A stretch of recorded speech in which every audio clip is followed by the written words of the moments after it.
La situazione è disastrosa. Non usa giri di parole il presidente del Veneto Luca Zaia per sintetizzare l'ondata di maltempo che ha colpito l'intera regione dalla montagna alla pianura.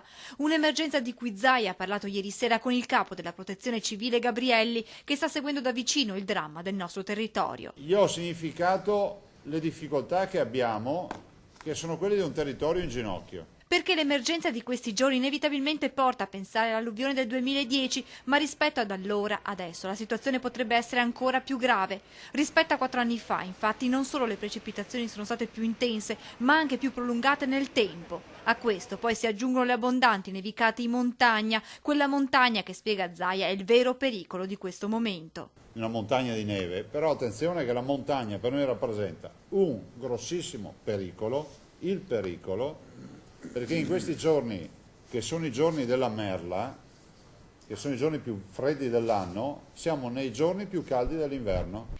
Temperature che potrebbero far sciogliere la neve, che così arriverebbe in pianura andando ad ingrossare ulteriormente i fiumi. E questo aspetto dunque a preoccupare e a spingere a dire che rispetto al 2010, quando la vera emergenza durò alcuni giorni, adesso è destinata a continuare nei prossimi giorni, nelle prossime settimane. In questo caso stiamo assistendo ad un fenomeno praticamente meteo molto prolungato e quindi anche le modalità con cui tutto il fenomeno si spalmerà diciamo, sul terreno, per esempio, quindi la capacità dei suoli di reagire, cioè ci sarà, visto che il fenomeno è durato molto, anche una risposta da un punto di vista emergenziale ovviamente di prolungata entità. Solo quando la neve si scioglierà si potranno vedere i danni provocati in montagna.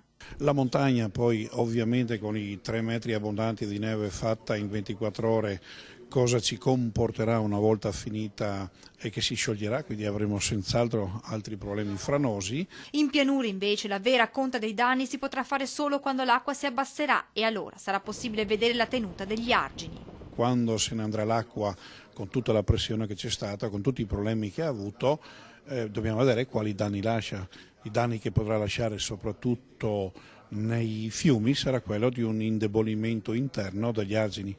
Impossibile dunque al momento fare una stima seppur provvisoria dei danni e allora, facendo ancora una volta un parallelo con l'alluvione del 2010, se 4 anni fa si raggiunse il mezzo miliardo, oggi si rischia a prevedere Zaia, la cifra potrebbe essere eguagliata se non addirittura superata proprio per la situazione in montagna e perché questa volta ai danni ad aziende ed abitazioni si dovranno aggiungere quelli alle opere pubbliche. Non mi avventuro sul lanciare cifre, direi che sono svariate milioni di euro, se non centinaia di milioni di euro, non ve lo so dire, e pregherei tutti di non riportare cifre. Dobbiamo, in virtù dello stato di calamità, raccogliere i dati dei comuni per danni ai privati, danni al pubblico, dopodiché fatta la contabilità sappiamo con esattezza il conto. Intanto pronta sulla scrivania del governatore una lettera indirizzata al premier Letta per spiegare la drammaticità del Veneto e perché, spiega Zaia, il governo abbia la volontà di finanziare gli interventi necessari.